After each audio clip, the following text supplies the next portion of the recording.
What is up, you guys? Welcome back to the channel and welcome to another gruesome Get Ready With Me video. If this is your first time seeing my face, my name is Jessica, and in each of these videos I sit down here with you guys and we discuss a different true crime case whilst I put on some makeup. So if that sounds fun to you, I'd say subscribe, stick around, and join me back here each week. The combination may not be for you, and if that's the case, I do have some links down in the description, but for those of you who are sticking around, let's go ahead and get into today's case.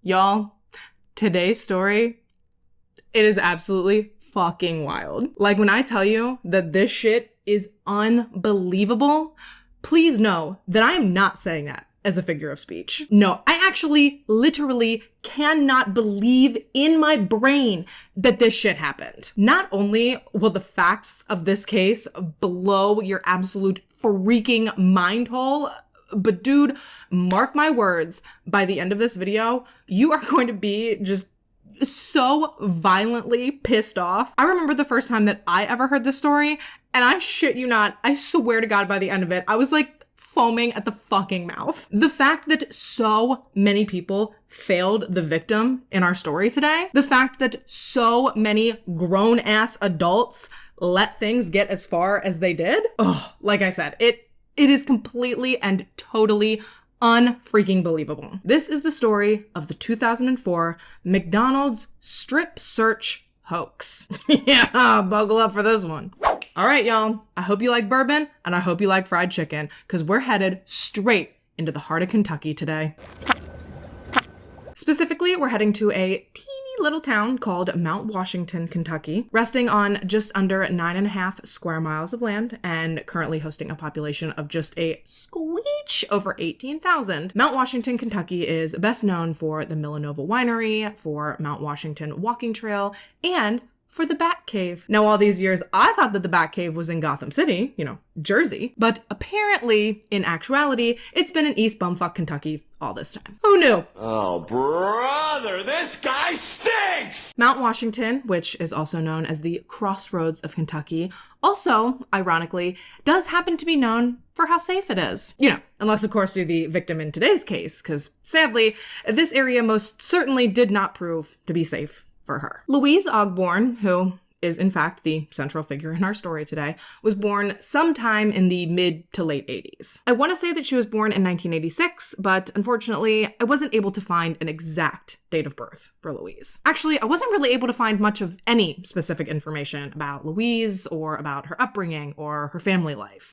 Outside of this case, I really wasn't able to find much about who she was at all, personally. And honestly, that kind of sucks, because I know that I would hate to be known only for the things I'm about to tell you about, but also maybe she doesn't want her private and personal life out there. Maybe she doesn't want any more information out there about her than what's already out there. Whatever the case may be, what I can tell you is that at the time our story takes place, Louise was pretty much your average high school girl. She was just a few weeks shy of finishing up her senior year of high school. From there, she had plans to attend the University of Louisville in the fall, and then her ultimate dream was eventually to make her way into medical school. So right away, as I'm sure you can tell, Louise was someone with big dreams and big aspirations for herself. And luckily for her, she was incredibly intelligent and she was an incredibly hard worker. Two traits that I'd have to assume are very important for someone looking to get into med school. So all in all, from what I was able to gather, it seems like Louise was at least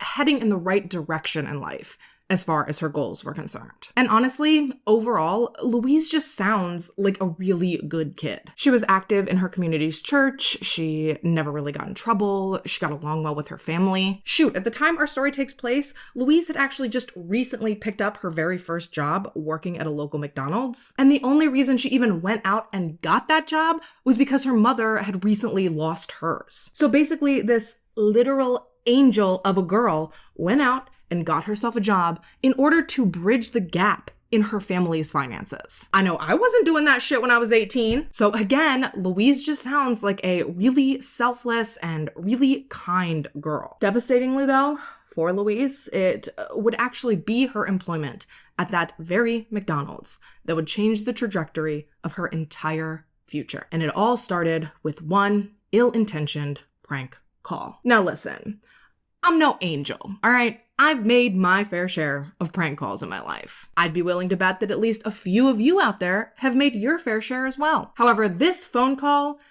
it was not your ordinary prank call. This was no, is your refrigerator running? You better go catch it. No, this prank call in particular was made by some low-life degenerate whose sole intention in doing so was to cause real-life harm to some poor bastard unlucky enough to find themselves on the other end of it. And sadly, on April 9th, 2004, Louise Ogborn would be the unfortunate soul to fall victim to this just absolute rotten pile of shit. Now, that Friday afternoon started out like any other day for, and at the time, 18-year-old Louise. I believe she was on spring break from school that week, so she'd actually been able to work a morning shift that day, whereas normally she would have been in school at that time. Nevertheless, though, she was finishing up this shift. She was about to clock out when all of a sudden one of the managers pulled her aside and they asked her if there was any way she might be able to stick around for a double shift that day in order to fill in for one of her fellow employees who had just so happened to call in sick for their afternoon shift. And because Louise was, as previously mentioned, an angel, without any hesitation, she agreed to stay and to cover this person's shift just as soon as she finished scarfing down her complimentary employee meal. Shit, a break for a burger and some fries is the least that these people can offer to Louise, given what they're about to put her through. Anyway, so she clocks out, she eats her food, and then with barely any sort of a real substantial break, Louise is back on the clock, she's back at the counter, and she's back to helping keep old McDillio's afloat. Meanwhile, though, as Louise is taking orders and passing out food, all on a shift that she shouldn't have even been working in the first place, back in the office, the manager on duty, Donna Jean Summers, she received a very disappointing phone call from a man claiming to be a police officer. When Donna answered this call, the man on the other line identified himself as Officer Scott, and he began explaining to her that he had a woman down at the police station who was claiming that one of her employees had apparently stolen money out of this woman's purse while she had been eating in the restaurant. And obviously, horrified at the prospect of one of her employees possibly being capable of such a thing, Donna, of course, asked this officer if by chance the woman had any idea of who might have been responsible. And you know what?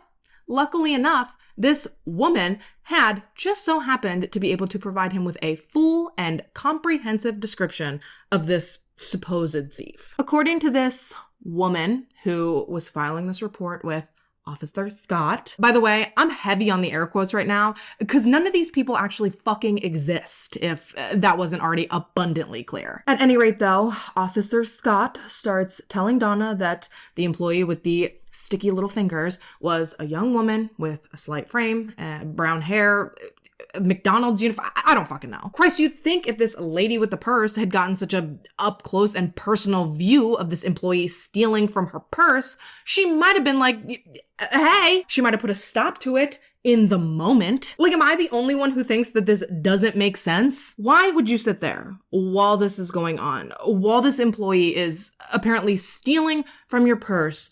Why would you sit there and say nothing? Why would you then leave the restaurant, drive out of your way to the police station just to report that this had happened when you could have busted her in the moment and just been done with it, Like, am I the dumb one here? Nevertheless, though, as you'll see as the story progresses, Donna's not really like the brightest bulb in the pack. So absolutely none of this occurs to her for even like a second. Instead, as Officer Scott is describing this supposed employee to her, Donna's like, holy shit, young girl, brown hair, that's gotta be Louise. Remember Louise? You remember. The absolute sweetheart of a girl that literally just bailed Donna out from potentially being shorthanded during the lunch rush? Yeah, well, now because of this nobody on the phone, Donna is now completely convinced that that sweet little girl is a low-down, good-for-nothing pickpocket and thief. And so, with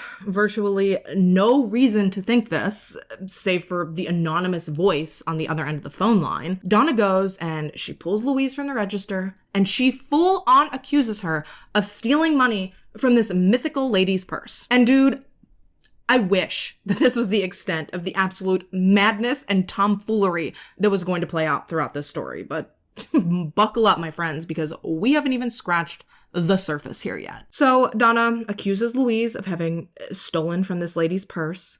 Obviously, hearing this, Louise is freaking out. Not only did she not fucking do anything, but this job is really important to her. She's not just working there for fun. She doesn't have the luxury of dicking around and not caring about whether or not she stays employed like most teenagers do. Louise needs this money to help her family. Sure, she might not have been making much, but it was certainly more than nothing, and her employment at that McDonald's was really, really important to her. So instantly, Louise, she's just in hysterics. She is crying. She is pleading her case. She is begging Donna to believe her and to not fire her. And I mean, to her credit, Louise had been absolutely slammed at the register that entire morning. When on earth would she have had time to be stealing from this lady's purse? I mean, realistically, she probably didn't even have time to step away from the register, let alone to rob one of the patrons. I mean, we understand this because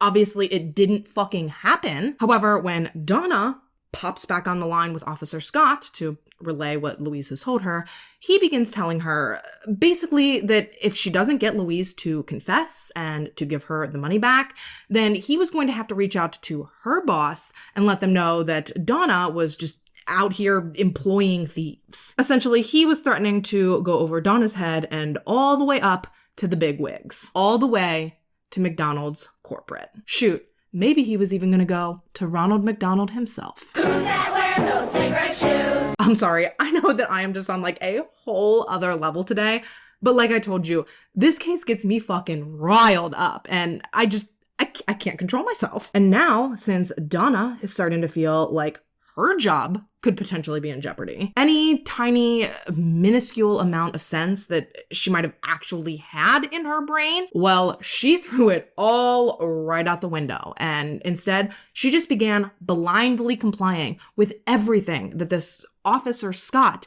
was telling her to do, starting with detaining Louise in the manager's office, which she had absolutely no fucking right to do. But with Officer Scott on the line threatening to arrest both she and Louise, I guess Donna just, she wasn't taking any chances. Mind you, this whole time, Louise, who is now a prisoner to this woman who she once respected as a boss, she is just sobbing being locked in this office. Obviously, she knows that she didn't do anything wrong, but for whatever reason, no one is believing her. Louise was so desperate to prove her innocence that after just a few minutes of being locked in this office, she actually started begging Donna to let her out and to take her to the police station. Like I said, she knows she's innocent, so rather than stay there captive at the restaurant, terrified that she's about to lose her job, Louise, instead, she wanted to go confront her accuser, just head on. Mind you, Donna would later claim that when she did offer to take Louise to the police station, Louise then changed her mind and said that she didn't want to go down and talk to the officer. And you can believe whatever you want, but personally, I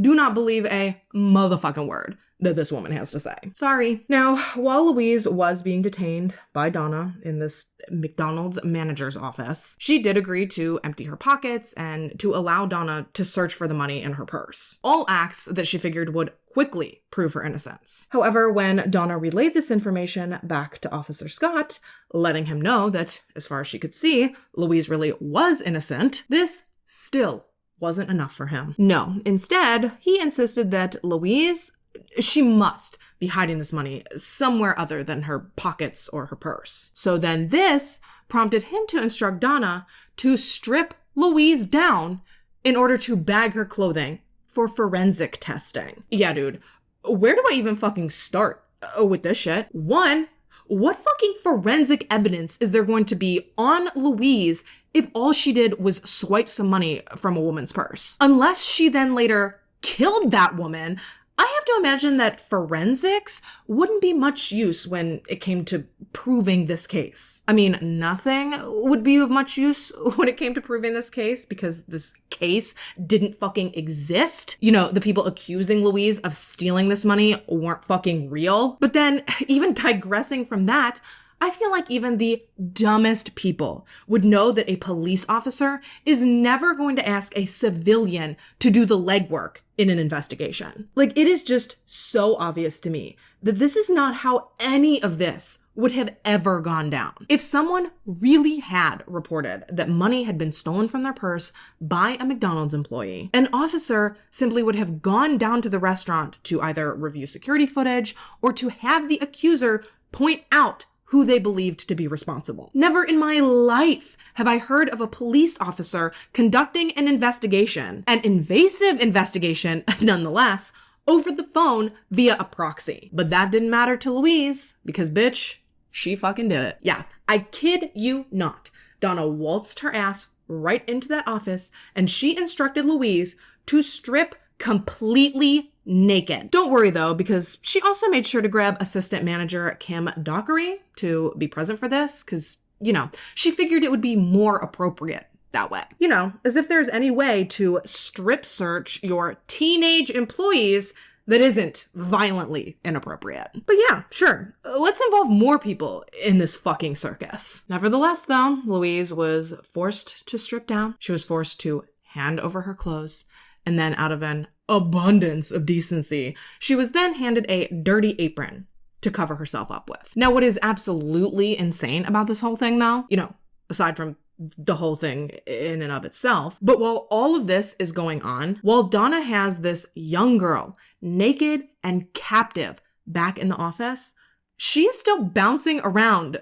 periodically to the main part of the restaurant so that she can make sure to keep up on her managerial duties. So while Louise is sobbing, just hysterical in the back office, doing her best to cover her naked body with this tiny little grease-stained apron, Donna is still making sure to be seen in the front of the house, running things, just business as usual. Like, I cannot even begin to imagine what this whole nightmare must have truly been like for Louise. Here's a fun little trip down memory lane for us. My first job, it was also at a restaurant. So I am sitting here just trying to imagine having been put through this myself, and like, I physically can't. The restaurant I worked at was run primarily by a bunch of burnt out pothead college kids. And I can still say with full 1 billion% certainty that not a single one of those knuckleheads would have ever been stupid enough to put one of the employees at that place through what Donna is subjecting Louise to. So I'm sorry, I have to say it, but this woman is fucking stupid. And if I'm being honest, I'm really not all that sorry. Fuck you, Donna. Like, at no point did she ever stop to think, like, this all seems wildly inappropriate. Never once did she consider hanging up the phone and calling the police station back. You know, let's see if there even is an Officer Scott or a woman there with a purse at all. But no. Donna was too busy worrying about whether or not the restaurant was running smoothly to even consider taking the 2 seconds out of her day that it would have taken to do that. And to think that all of what is to come could have been avoided by just making this 2-minute phone call to the actual police station? Are you starting to see what I mean when I say that these people dropped the ball and they failed Louise? I mean, I hope so, but guess what? It is only about to get substantially worse. You see, by this point, Officer Scott, he was getting a little huffy with Donna that she kept leaving Louise alone in the office in order to go and check out everything that was going on the floor. But, you know, by Donna's own words, she had a restaurant to run, and she couldn't just sit back in the office with her naked employee and wait for the police to finally show up. She had a job to do. Luckily for Donna, though, Officer Scott, he was a reasonable man. You know, rather than skirt her duties on the floor to stay and sit in back with Louise, he instead suggested that Donna should pull a different one of the employees from the floor so that they could sit in the office and they could keep an eye on Louise. You know, just until police got there. And Donna, with her two barely functioning brain cells, she's like, that's a great idea. And so she heads to the floor and she grabs 27-year-old Jason Bradley, man, to come in and supervise her naked female teenage employee. You couldn't make this shit up if you tried. It is horrifying. And Jason, when he gets into the office and he sees Louise, his teenage coworker, naked and cowering behind an apron, bitch, his flabbers were gasted, understandably so. Yet again, though, Donna did not care. She had a McDonald's to run, so she simply handed the phone off to Jason, and she boot-scooted and boogied her way right back out of the office. Just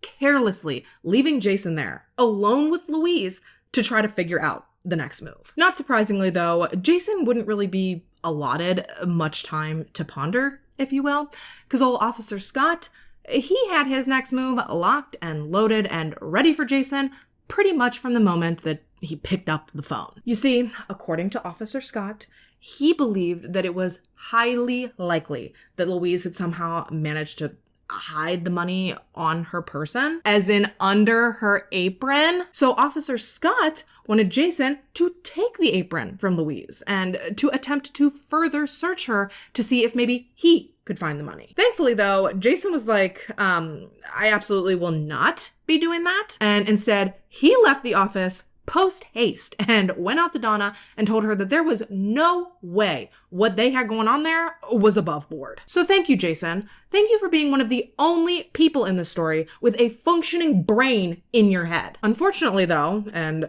best believe I say that with heavy sarcasm, but given that Jason was refusing to comply with whatever Donna had going on with Louise, they were now in need of a new babysitter to guard the office and to watch over Louise until police arrived. And I don't think I've mentioned here, but I'm pretty sure this police station was like a couple of blocks away at the most. What the fuck was supposedly taking these officers so long to make it a couple of steps? Regardless of that, though, Donna was now presented with a new problem. You see, aside from Jason, she didn't really have any other employees that night that she felt she could give up. At least not if she wanted to keep that McDelios running in tip-top shape. So rather than saying, like, you know what?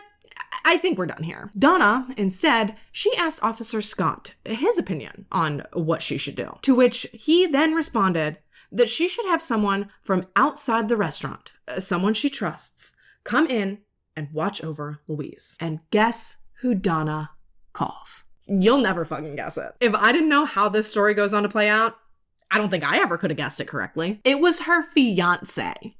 Yeah. Donna was going to call in yet another substantially older man to come in and to watch over a naked and terrified Louise. Now, I know I should reserve my hate for whomever it is that's actually on the other end of this phone call, but I fucking hate this woman. The fact that she had her head so far up her own goddamn ass that she was willing to put a teenage girl through all that she has, just absolutely despicable. And unfortunately, as I've said about a billion times here today, we are still not even to the worst of what is going to go down. Enter Donna's fiance, Walter Nix. And girl, you think I hate Donna? You just wait until we get into what this piece of shit does. Pretty much immediately upon Walter's arrival, as I'm sure you could have likely guessed, he's handed the phone. He and Officer Scott, they promptly introduce themselves to each other. And once introductions are out of the way, Officer Scott, he don't miss a beat, my friends. He immediately tells Walter that he needs to remove the apron from Louise. Whether she's willing to give it up or he has to take it by force, Officer Scott wants Walter to get that apron, the only thing covering Louise's naked body, he wants it taken from her. An order that Walter complies with an alarming lack of hesitation. So now Louise is officially completely naked.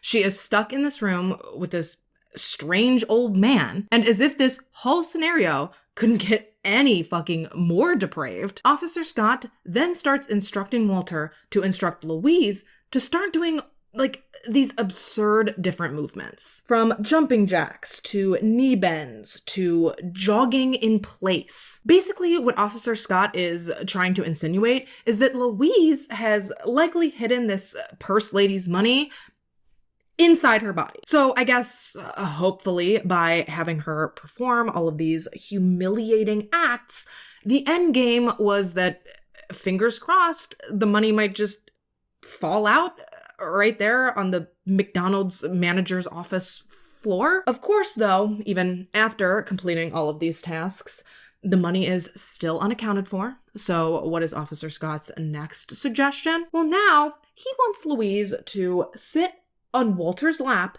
and he wants her to kiss him so that he can make sure she isn't hiding the money in her mouth. Like I said, you literally could not make this shit up if you tried. How are these people just blindly going along with whatever this supposed police officer asks of them? Even now, as they're trudging their way right into sexual assault, they're just still like, well, 5-0, he wasn't budging. How mind-numbingly stupid can a person be? So now, after forcing Louise to sit naked on his lap and forcing her to kiss him, Officer Scott then instructs Walter to start asserting his dominance over her. They're not making progress fast enough. They've been at this for how long now, and they still haven't gotten her to give up this money. So clearly, she needs to be faced with harsher consequences. And so, again, with an alarming lack of hesitation, Walter proceeds to bend Louise over his knee, and he begins to spank her. Yeah, for almost 10 minutes, this creepy old perv, who up to this point was a complete stranger to Louise, he is now violating her in such a demeaning way. And poor Louise, this whole time, she is just begging Walter to stop. She is begging him to stop hitting her, and she is trying to make him see how preposterous what he is doing truly is. But for whatever reason, the more Louise talked and the more she begged, the harder and harder Walter seemed to hit her. Over and over and over again, he just slaps her on her bare butt as hard as he can,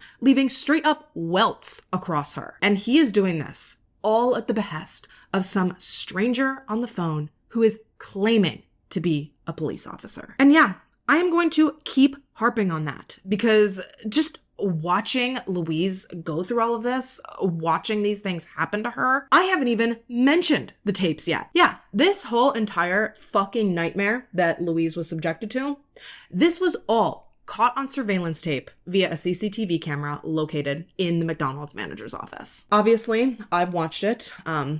It's horrific. It is available on YouTube. However, I do warn you that before you go and watch it, don't watch it. Now, I'm not your real dad.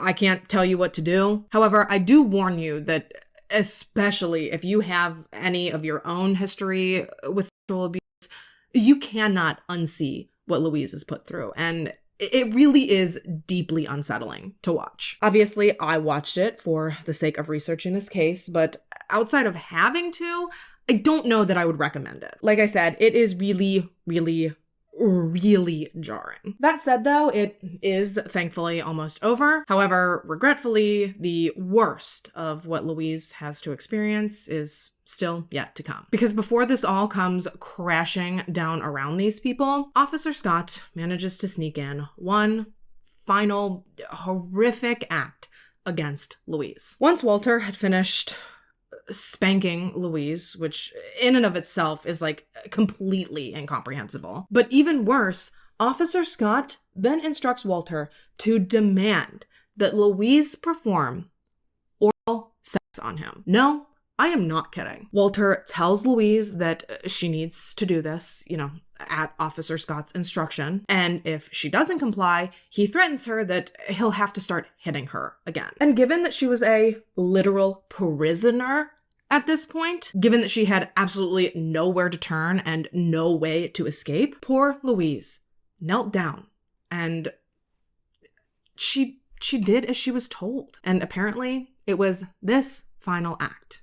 Once Louise had finished, this was when all of a sudden Walter was apparently like, oh, I don't think this is good. So now, supposedly completely freaked out, Walter puts his wrinkly old dick away and he just books it right out of the office, right out of the kitchen, and straight out the restaurant. An unexpected and very abrupt entrance that Donna did notice and did clock as odd. Now, mind you, the whole time that Louise has been trapped in this room with Donna's fucking creep of a fiance, she was still meandering around, frequently just bouncing in and out of the office multiple different times, she being Donna. And while most of the times as Donna was unlocking the door, Walter would throw the apron back to Louise and he would instruct her not to say anything, there was at least one very clear portion of the video where Donna comes into the office and Louise is very clearly not covered up. She covers herself with the apron after Donna's in the room, but when Donna first walks in, she is totally naked, totally exposed. However, Donna claims that that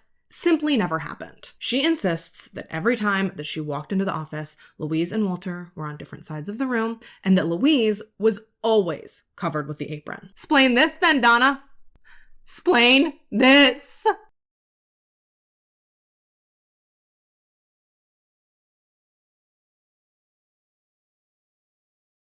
I bet you can't. And I also assume that she would have no valid explanation for ignoring Louise's pleas for help and her pleas to let her leave. Each and every time Donna walked her happy ass into that goddamn office, Louise sobbed and begged her to let her go. And each and every time, those pleas fell on deaf ears. This woman was Louise's boss. She was supposed to be someone that she could trust. It was her duty as the person in charge of that restaurant to see to it that her employees were safe and that they were taken care of. Yet this woman left Louise completely naked, terrified, alone, and vulnerable with not one, but two different men at two different junctures. And now with her predator husband or fiance, with her predator fiance gone, Officer Scott now instructs Donna to find yet another babysitter to watch over Louise. Evidently, they were still no closer to being able to send an officer out to the location, which I've already touched on that. Truly, the fact that this was allowed to drag on for as long as it did, just ridiculous. The fact that it had been allowed to escalate to the point that it had. I can't. And believe it or not, which at this point, you're probably not going to be surprised, but Donna is still not done making completely fucking ignorant and ridiculous decisions. At this point, she's grasping at straws for people to watch Louise. So rather than shutting this shit down like anyone with a brain might have, Donna instead decides to head out to the dining room and she plucks 58-year-old Thomas Sims out of a chair and leads him back to the office to watch over Louise. Now, Thomas wasn't exactly a McDonald's employee. Rather, he was a handyman who sometimes performed routine maintenance at the store. So while he wasn't a complete stranger to Donna, it was still wildly inappropriate for her to think that this third, significantly older man would be the right choice to oversee Louise. Louise, who mind you is still completely naked. Now, thankfully, Thomas was not a complete fucking degenerate. So when Officer Scott tried to tell him to take the apron away from Louise, he got the hell out of that office as fast as his little 58-year-old feet would carry him. He stormed out of the office and he stormed right up to Donna and basically was like, what the hell are you thinking? He could tell from less than a minute on the phone with Officer Scott that something was very, very wrong with what was going on in that office. And you know, I don't know what kind of conversational wizardry Thomas was able to conduct on Donna, but he was seemingly the first person to get her to pull her head out of her colon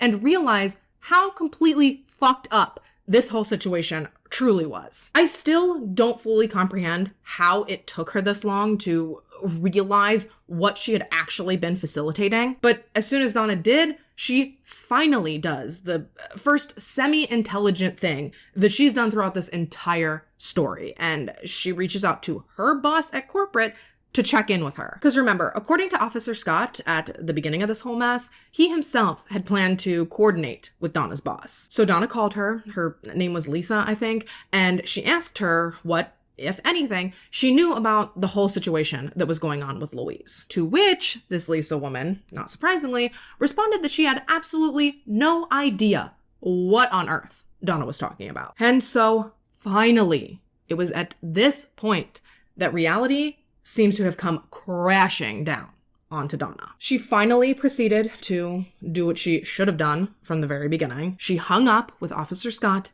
and she reached out to the actual police, who, much like her boss, they had absolutely no knowledge of Officer Scott nor of anything that was going on with Louise. Ooh, but girl, were they about to get an earful. Police dispatched to the scene immediately upon being informed of what all had taken place there that evening. Obviously, it was evident to everyone at this point that this phone call and all of these things that had been done to Louise, they were like a massive hoax. And because this hoax had in fact led to a horrific sexual assault, among other things, such as false imprisonment, clearly it was of the utmost importance to police to try to find out who was responsible for what had happened here. You know, other than Donna. Police knew that much already, though. They wanted to find out who Officer Scott was. Now, pretty quickly, police were able to trace Officer Scott's phone call all the way back to a payphone located outside of a grocery store in Panama City, Florida. Just a reminder, what happened to Louise?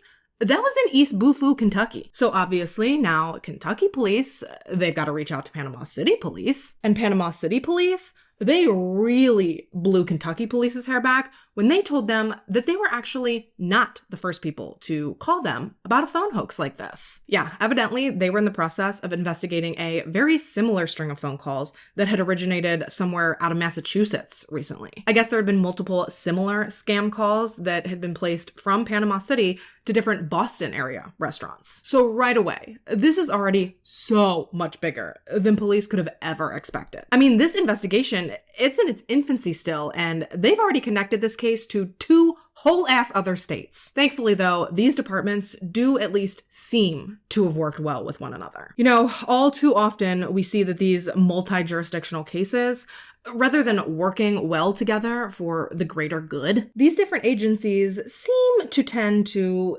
instead turn these investigations into dick-swinging contests. A lot of times they refuse to cooperate with each other, all in the hopes that they will be the ones that get to solve the case. They want the recognition. They want the accolades. They want the attaboys from the public. However, like I said, thankfully, this does not appear to have been the case when it came to this particular investigation. Now, pretty quickly, police were able to deduce that each of the phone calls they were looking into had all appeared to have been made using the same AT&T phone card. And once they had that information, they were then able to trace said phone card back to a specific Walmart store located in Panama City. So police, they go to this Walmart, they get them to pull the security footage, and bam, there was their suspect, staring back at them as he purchased that phone card. Sidebar. Do you guys know I used to do that? Like when I say they got them to pull the security footage, that used to be me. I feel like I have talked about this before, but in case I haven't,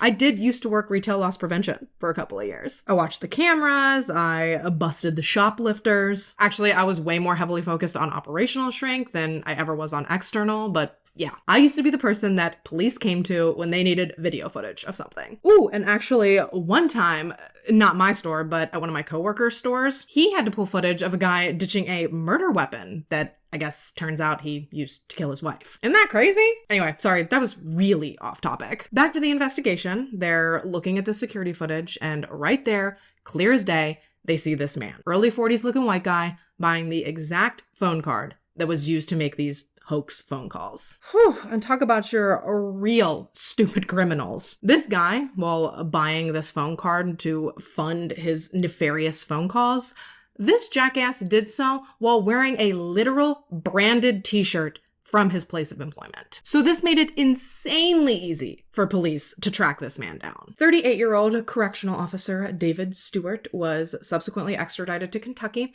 where he would be charged with impersonating a police officer and solicitation of me. If convicted, he stood to face up to 15 years in prison. What was very unfortunate, though, was that the state really didn't have the strongest case against this man. Actually, quite literally, the only evidence they had against him was this phone card. And even though they could prove that he had purchased it, they couldn't necessarily prove that he was the one to use it to make these phone calls. He could have gifted it to someone, he could have lost it, it could have been stolen. Now, detectives were able to trace a second phone card that David had in his possession to similar calls that were made to a couple of Burger King restaurants in Idaho. However, because these calls didn't end up going as far as the call to the McDonald's that Louise worked at had, I don't think that it ever really amounted to much as far as the case against him went. And ultimately, with very little evidence to go on, David Stewart was acquitted of all his charges. Crazy, right? Now, in hindsight, I think it's pretty obvious that David was the man who made this phone call. Because, I mean, what are the chances that he has all these phone cards that are linked to these creepy-ass phone calls and he's not the one making them? But speaking pragmatically,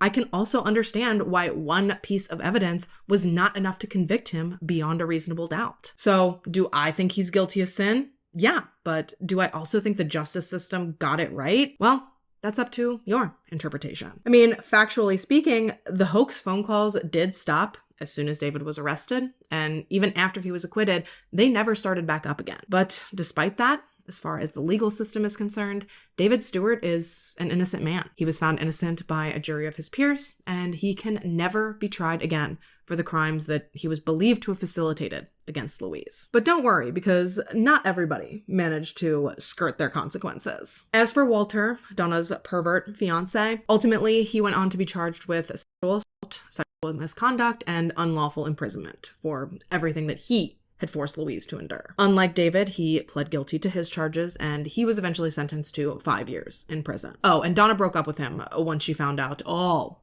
that he had done while he was supposed to be simply watching over Louise. And finally, speaking of Donna, she was ultimately arrested and charged with false imprisonment. In a shocking turn of events, she entered an Alford plea in response to her charges, basically maintaining her innocence while also acknowledging that the prosecution did have enough evidence that a jury would likely find her guilty if she did in fact end up going to trial. And in return, she was basically given a slap on the wrist with probation, as in she never once saw the inside of a prison cell. She did get fired from McDonald's though, so I guess take that for what you will. Homegirl did turn right around though and sue McDonald's for not protecting her. I guess she claimed that since McDonald's didn't warn her that these phone hoaxes were possible, basically it was their fault for leaving her vulnerable to falling for something like this. And y'all, if you thought that her lawsuit in general was outrageous, try this on for size. She fucking won, dude. The court sided with her, and she was awarded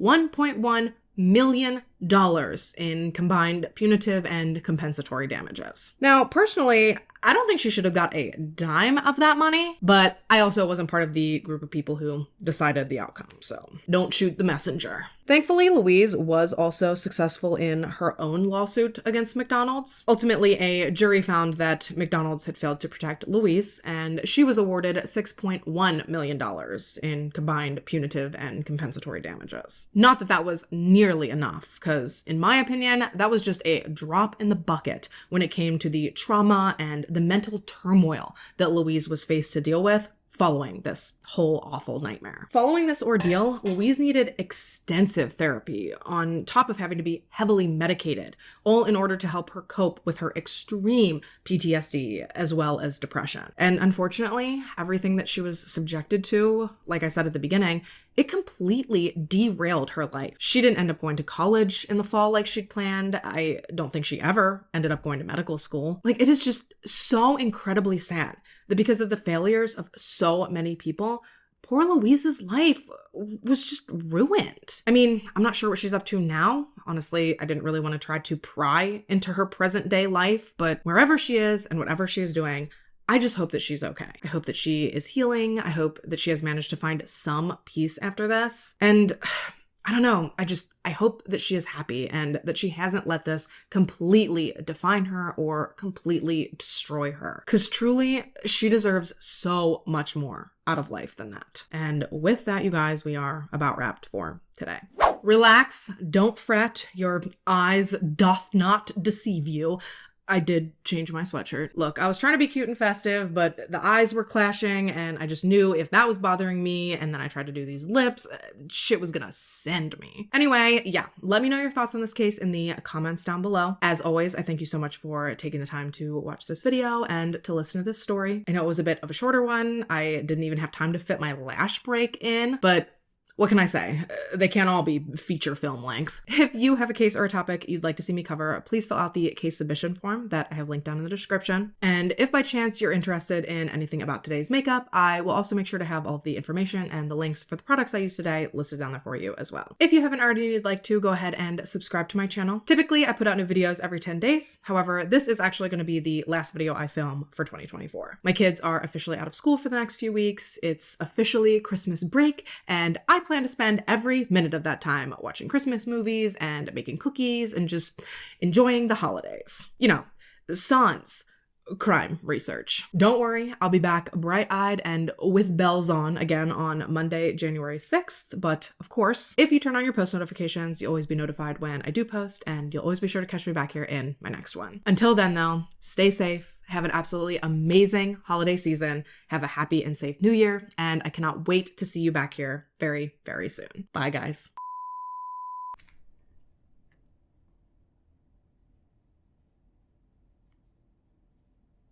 God, I'm old. When Donner. Yeah, that's the one. Yeah, that's the one. I also wasn't part of the party that this with and